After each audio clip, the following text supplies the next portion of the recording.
I will start with say welcome everyone and thank you for joining us today. I'm Joanna Lenner. I'm the marketing manager at NorthX Biologics. And today's session is titled From CHO Cell Line to the Clinic, Decisions that will make or break your biologics program. And I'm joined by two highly experienced speakers with strong technical background.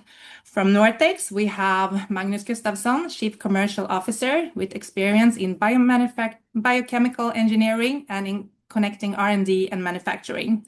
And we do also have Jack Crawford, CEO and founder of Demeetra, who focuses on gene editing and genome engineering. They will share practical insights and key considerations. Their presentation will be around 30 minutes, and then we have 10 minutes for questions. So please feel free to submit questions during the webinar below. And with that, I will give the word to you, Magnus. Thank you, Joanna, and thank you for that presentation. I think we start immediately, and I mean, being an expert, Jack, I would be really interested to understand more about CHO cells and why they are so widely used and why CleanCut GS makes any difference to anything else out there. Well, thank you, Magnus. I think that's a really good place to start. Obviously, the cell line that you are going to use for your biologics program is going to be very important. So CHO cells were isolated all the way back in 1957. And now, after these times, 87% of all monoclonal antibodies and other antibody formats are made in CHO cells. The primary reason is they have human-compatible glycosylation, now 40 years of regulatory precedent, so that's important, and they're highly scalable. So they can go from single-cell clones all the way up to thousands of liters bioreactor. So the host foundation is very important. Now, one of the very first commercial variations of CHO was called CHO DG44. And it's still used in the industry, but the mechanism for selecting for the stable integration and expression is a mechanism called MTX selection. And one of the downfalls of this cell type and this selection is that it tends to create risk of instability to the expression of your gene of interest, which is the exact opposite of what you would want with a stable cell line. The other issue is this DG44 cell type tends to have a lower cell density, which can result in lower titers. So the industry has moved and progressed to a different foundational CHO type called CHO K1 in suspensions. So this cell is now considered the top foundational CHO cell. It has many really good attributes, high cell densities, generally high titer, good host cell protein profile. However, without further genetic modification, CHO K1 cells also rely on chemical selection for the stable cell integration. And so it lacks a robust selection mechanism. And the chemical called MSX can result in damaged cells, slower growing cells, and the selection process itself can take quite some time. So one of the first innovations for CHO K1 is a genetic engineering to knock out or engineer a gene called glutamine synthetase, commonly referred to as GS, and basically turn it off by genetic engineering.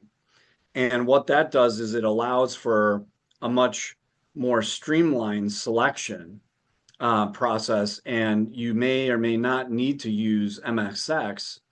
And so this is really where the industry is going on the genetic engineering side. However, all of the commercially available GS knockouts, other than CleanCut, which I'll get in a second, only has a knockout on the GS that's on chromosome 5. This is the first GS gene characterized, the primary gene. And this results in selection leakage. So you might not get as stringent of selection that you would like in your pools and clones. And the timeline's a little bit longer. And then I think really importantly to consider is the licensing terms, the complexities of the licensing. Most of these engineered CHO hosts have licensing terms that need to be considered for downstream. So a newer version of CHO, which is on the CHO K1 background, was engineered by Demeetra. We call it the CleanCut GS CHO. We engineered it with our own proprietary Cas-Clover technology, and we knocked out both the GS on chromosome 5, but also a newly discovered GS gene that some refer to as the pseudogene on chromosome 1. So what we show with this cell line is faster, more robust selection. And because we engineered this cell with our own technology that we control, it's license-free. So these are some of the main considerations I would point out in host cell selection. Thank you very much for that extensive overview. I have a out of the curiosity kind of question for you. Are any of these old cell lines still being used out there? I mean, do clients need to pay attention to what they are shopping for, or are they all the same now? Absolutely.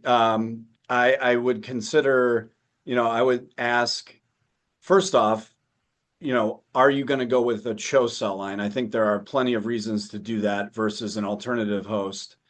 And if so, is it a DG44, a K1?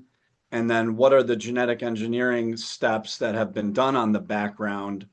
And what are the licensing terms? Some of the licensing terms require new terms per molecule and things like that. So those are really, really important considerations. So obviously the selection of the cell line is very important, but I mean, an empty cell line will be pointless. The whole point here is to get a product into clinic. So are you able to enlighten us on how to get the gene in? I know there are different ways. Yes, absolutely. So after you've selected the cell host, there are a couple of different approaches. There are many approaches, but they come down to about three main types to integrate your gene of interest stably into the genome of the CHO host. And this decision also is important because it determines the timeline and the titer and the stability. So you start by, now you have your lead candidate, your gene in hand, and there's going to be a couple different options: random integration, targeted integration, and transposase integration. So random integration is basically taking a plasmid with your gene of interest and shooting it in to the cells. And by random integration, you get some integrations. And so this extremely low efficiency, and you end up with a heterogeneous pool, which requires very, very heavy screening to get clones that will work. So usually thousands or hundreds of clones need to be screened. So this timeline is quite extensive. And then random integration has also been associated with instability. And that's also a huge problem because you've got now this longer timeline, and you've got a risk that your gene won't express stably over time, and you have to redo the whole thing. So targeted integration is a step in the right direction. And it's kind of nice because it's precise in the sense that you get an integration at the same site of the genome every time. However, the efficiency is extremely low, much lower than 10% usually. And because of that low efficiency, you can only get very low copy number of your gene of interest into the genome. So you've got low efficiency, and despite having a precise integration, you still need to single cell clone. So this can take a very long time going from a low efficiency process. And then at the end of the day, you have a very low copy number, so you may be limited by titer on your titer. On the other hand, our preferred method is a transposase integration method. With this, the technology integrates multiple copies of your gene of interest into different sites within the genome. Some people refer to this as semi-targeted. It's very, very efficient. In our hands, we see well over 60% of the pool being stably integrated. And after you select, then you really have minimal screening to do. And transposases and transposons are associated with very stable expression based on where the genes are integrated. And because you have now high copy number, you generally will have higher titers, and then you're off to the races going right into your IND ready cell line. Thank you for that introduction, Jack. So if I may try to repeat what you already said,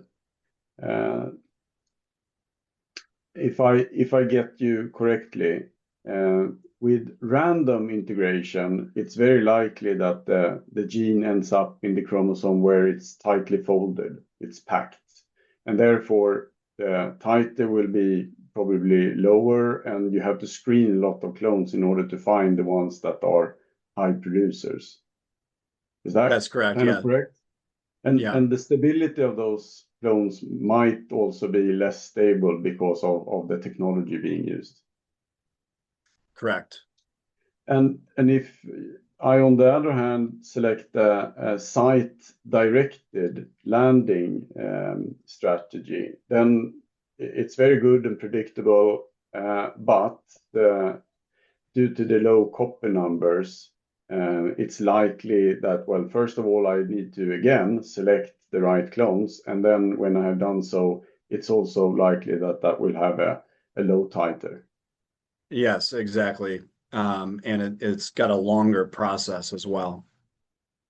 But if I select the transposon-based system, and in your case, that's called harbor-in, if I get this correctly, it's likely that the gene will end up in one of these open loops. So the chromosome always have open loops where high titer proteins are being constantly expressed, basically, like serum would be an example in the human body of such an open loop element. And we have those open loop elements, and the transposon would integrate there, and therefore it's very likely that the titer will be high and the stability will be high as well. Is that kind of how I should interpret it?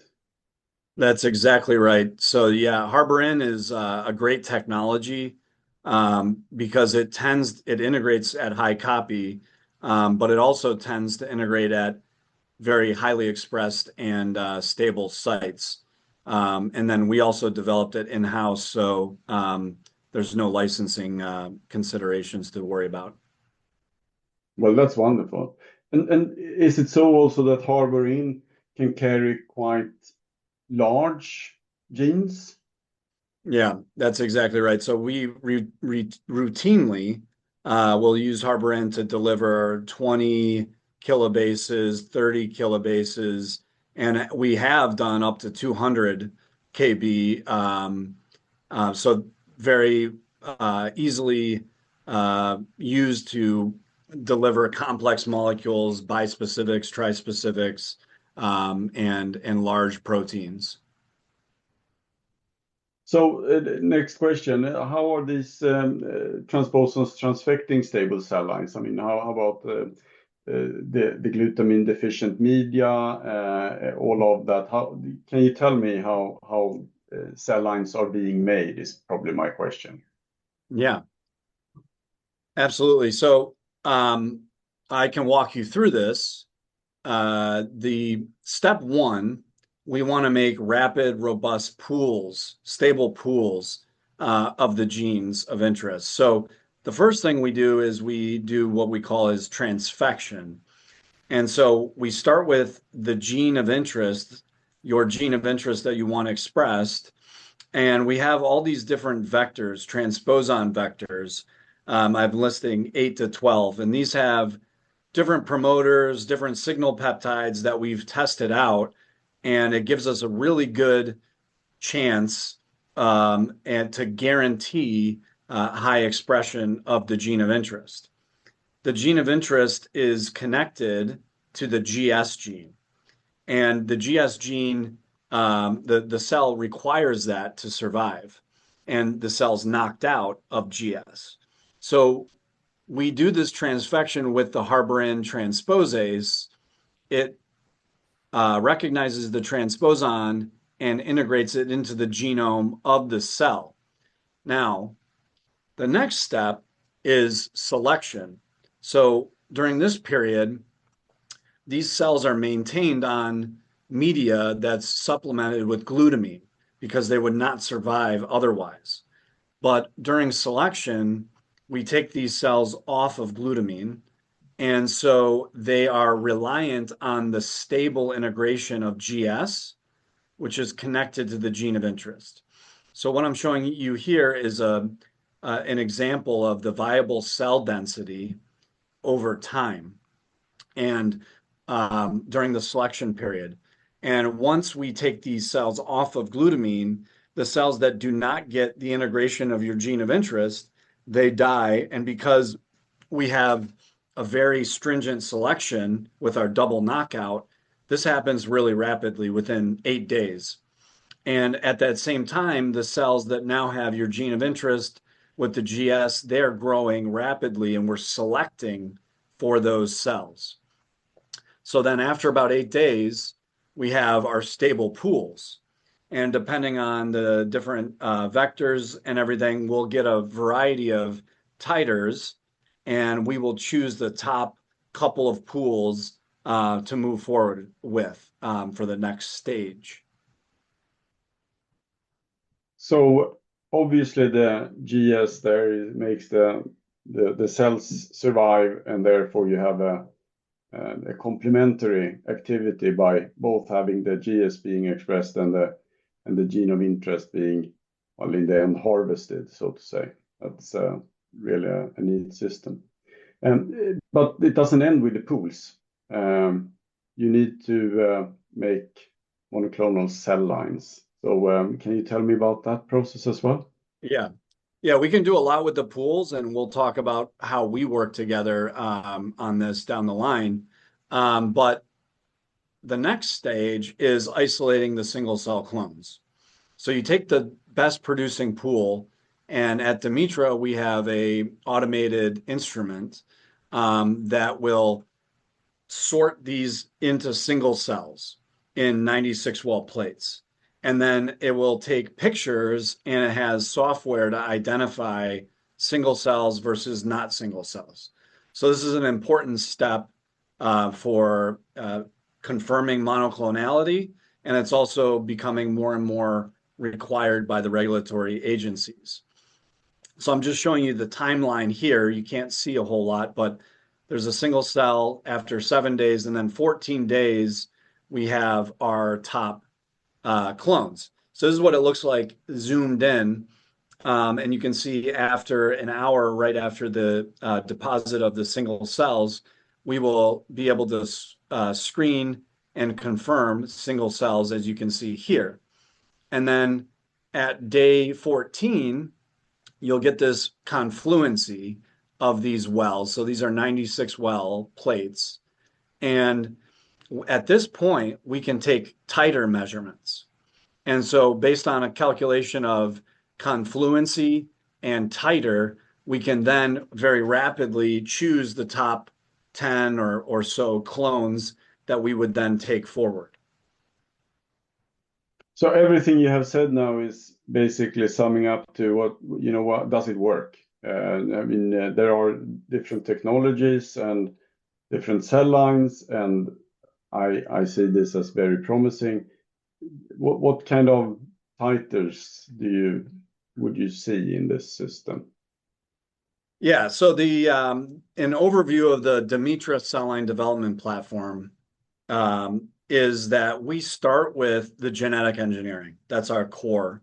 And I'm showing the targeting of 2 sites in the GS gene. So this is unique in the industry. So we knocked out both of these, which results in higher selection. We call this the CleanCut GS CHO. Combine that with harborin transposase, and we tend to get very, very robust expression. What I'm showing here is this is a pool for antibodies, 18 grams per liter. And so the grams per liter here, and then the days here. So that's a very robust system that we use, combining these technologies. Now, the other thing to consider when you're choosing a system is, are the cells ready for GMP after cell line development? So our CleanCut CHO is being used by 20 companies. The media is animal origin free. It grows as single cells in suspension. We've got the full history report, traceability, viral panel tested. It's viral free. And one of the other key considerations are royalties and milestone payments that other cell lines might have. So ours is free of those as well. I know the viability of those pools after 24 days is still something like 95%. Is that correct? Yeah, that is correct. So one would think that in a system like this, producing 18 grams per liter and with a viability of 95%, this would be an excellent system for continuous manufacturing, really turning a 200-liter reactor into a 2,000-liter reactor in productivity. That's really the future. Yeah, I mean, that is a great point, and I think that kind of highlights the beauty of our collaboration. We are on the gene editing and cell line development side, but what you bring up is very important for what NorthX could potentially do downstream. So now that we've gone through the cell line development, I wanted to shift gears and ask you, Magnus, when we're in this process, what happens next, and what are the other things that we can do downstream and plan for? Well, certainly, I would be happy to go through that. So in a standard program, Demeetra would start with the cell line development part of the process, of course. And this is a full program. It's a full program for a monoclonal antibody, but there could be other types of proteins, of course. Recombinant protein would look similar, but not exactly the same. So what we would do after milestone 2, that's when the pool have been generated. We would take that pool and we would manufacture a 10-liter kind of scale manufacture. That's still plenty of material. And that material we would use to establish the downstream process and the analytical methods. That wins a lot of time doing that in parallel to the selection of the clones. And after milestone 4 is where the top performing clones have been selected. So we would typically take the top 4 producers and we would manufacture them or test them in our AMBER system. And the reason for this would be to, in parallel to the ongoing stability study, which is milestone 5 here, be able to select the best clone based on both stability and on titer.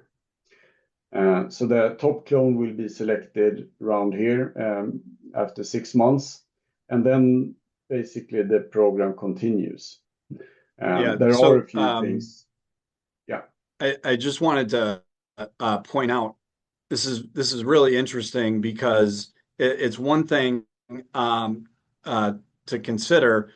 I mentioned we could do a lot with the pools, and what you've come up with here is really great. And I was wondering if you could explain.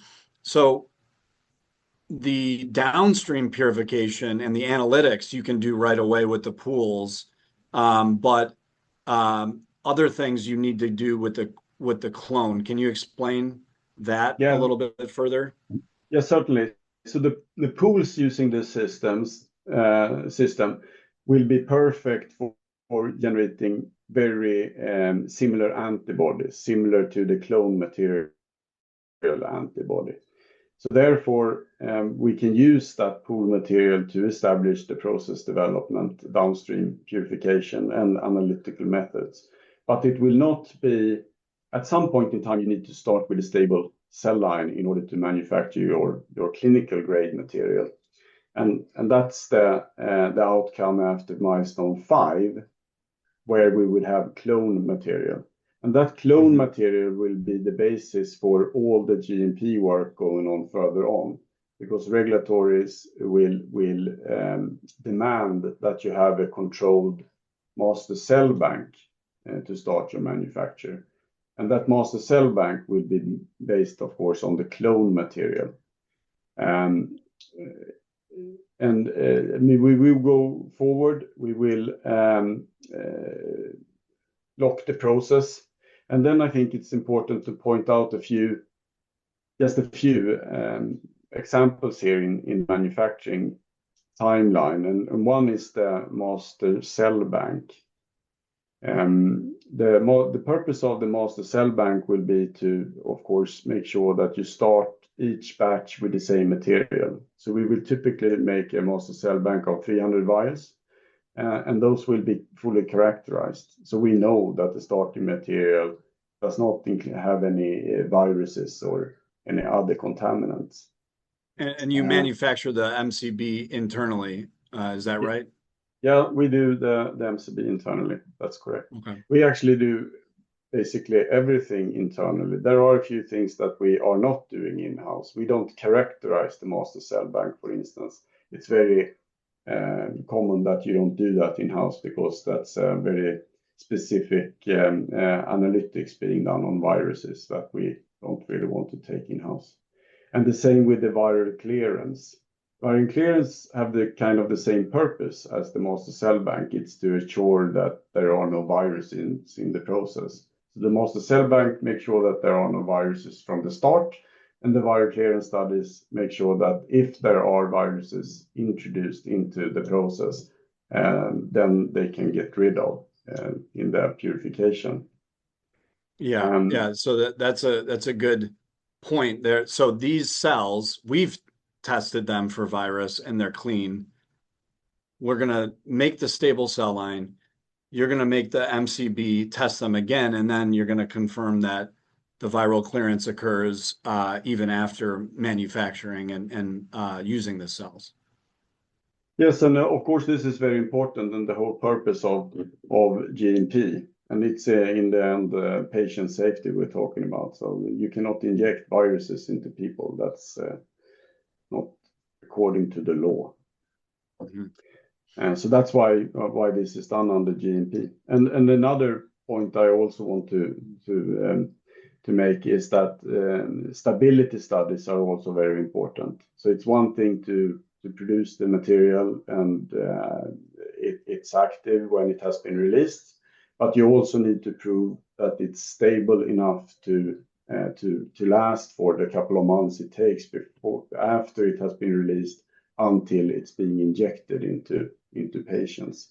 And that's typically at least a few months, and it can be longer. I wanted to point out there's 2 different stability studies going here. And on our end, milestone 5 is the stability of the expression of the protein in the cell.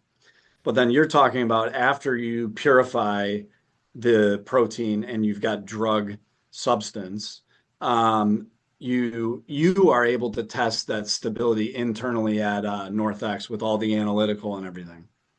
Yes, that is the case, both drug substance and drug product. That's fantastic. So now this is a full program view. What if I wanted to do something maybe a little bit more scaled down? I had a different milestone in mind to hit. Yeah. Please go ahead. I see that we're a little bit running out of time, but I have two more slides I would like to point out. One is that there is two simpler versions of this. Of course, you can do the full monoclonal antibody program, but we can also just establish a process. And so this is the same as what you saw on the previous slide, but with the slide changes. So after milestone 2, we would run the pool supply, use that pool supply to manufacture, use that material to develop the downstream process and an analytical method establishment. And after milestone 4, we would try the top performing clones in our Amber system, and then there will be a confirmation of that at the end. So what you would achieve is a fully functional process for R&D purposes. That would be, and so these taken into GMP. Yeah, so it's ready for GMP after this process. Yes. Okay. And that doesn't take very long. So what if I just wanted to develop a cell line and get a little bit of data on that?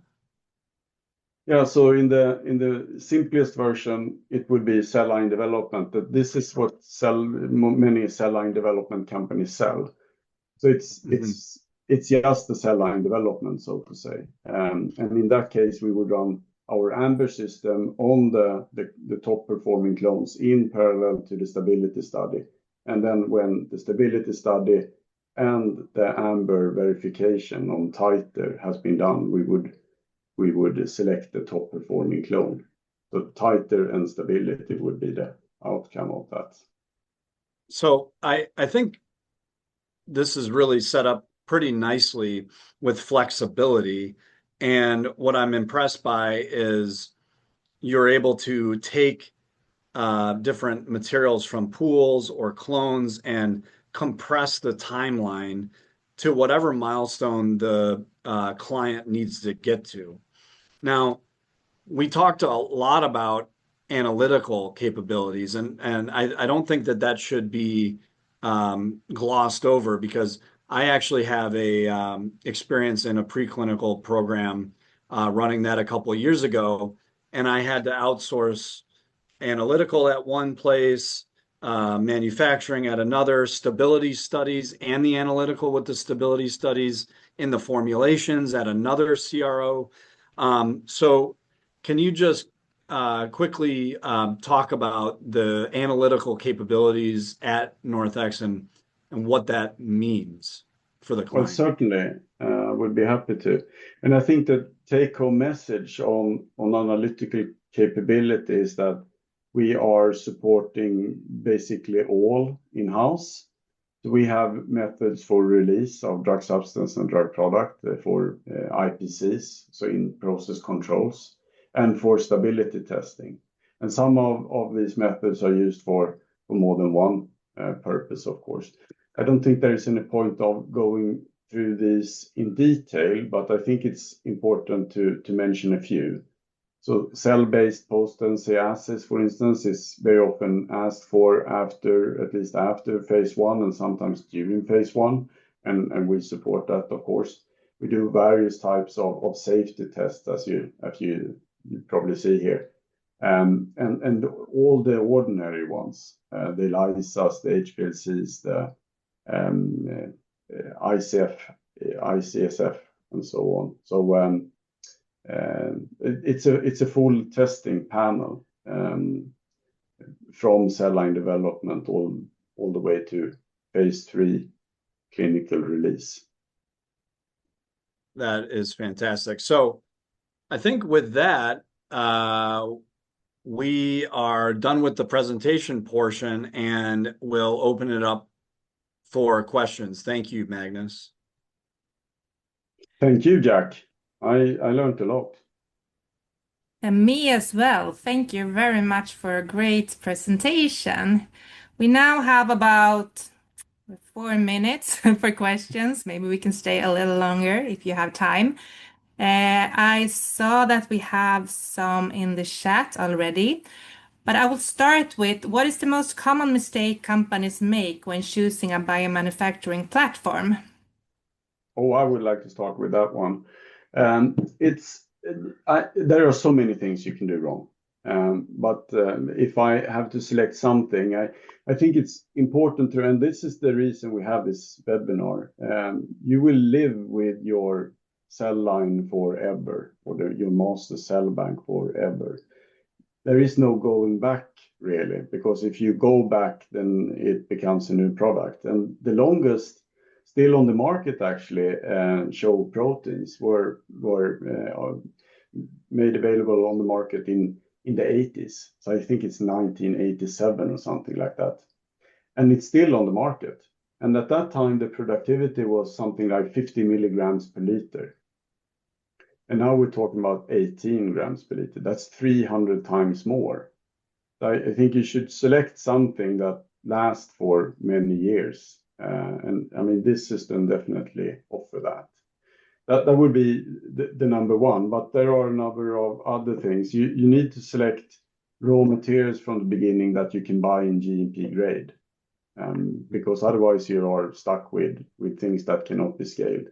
And the same with the process. You don't want to end up with a process that you cannot scale. You know, when you start, and maybe you have a program where you only have to inject 10 healthy volunteers, you don't care that much about processes. But when you have thousands or hundreds of thousands, it becomes very important that you can scale the process. So I would say those three, if I have to select something. That was good advices. I hope you had paper and pen to write it down.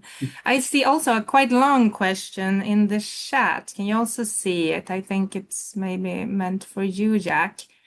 Can you confirm that a bulk harvest, you typically get no retrovirus-like particles per milliliter of bulk harvest by electron microscopy analysis at all? I can confirm that we have never had any viral contaminants in any of the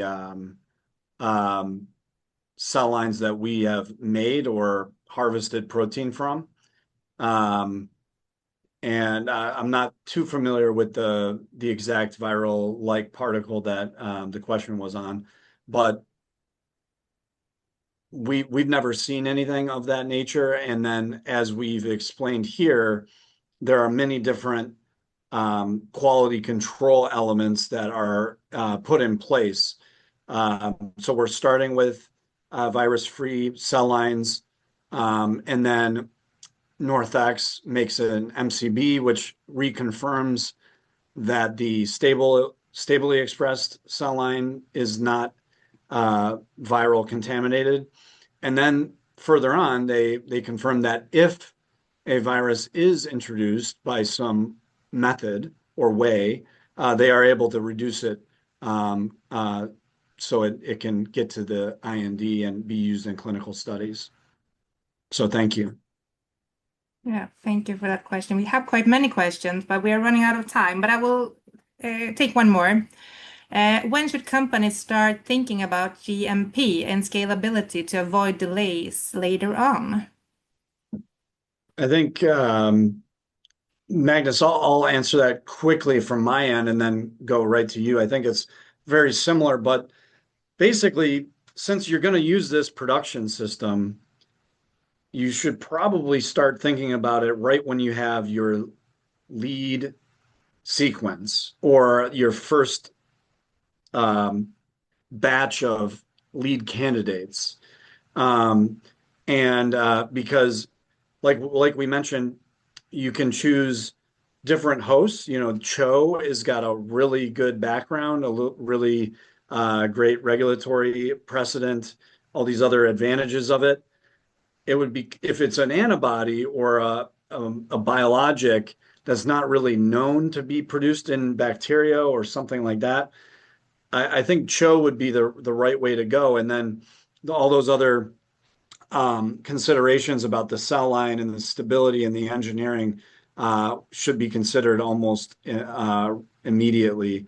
But then after the cell line, Magnus, I'm curious to hear what you have to say.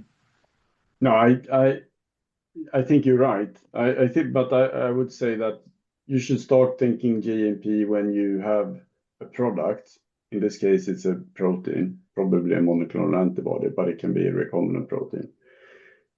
You should start to think about GMP when you have a program or a product that should be injected into a person, because you cannot not do this early enough. Of course, you don't have to do the GMP bits of the program, but you have to think GMP from the beginning, because you might end up with proteins. When it comes to recombinant proteins, it's very often used tags, for instance, and those tags you don't want to have. So start to think about GMP when and if you have to make a decision that this is a program that will go into patients. That's my advice. Good answer.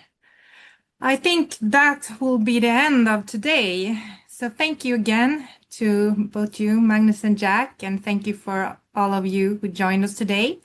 Our next webinar will be after the summer. And if anything comes up afterwards, please do not hesitate to reach out to us. We will send a follow-up email. So let's stay in touch. Thank and you. Have a lovely Wednesday. Thank you. Take care. Thank you. Bye-bye. Bye-bye. Bye-bye.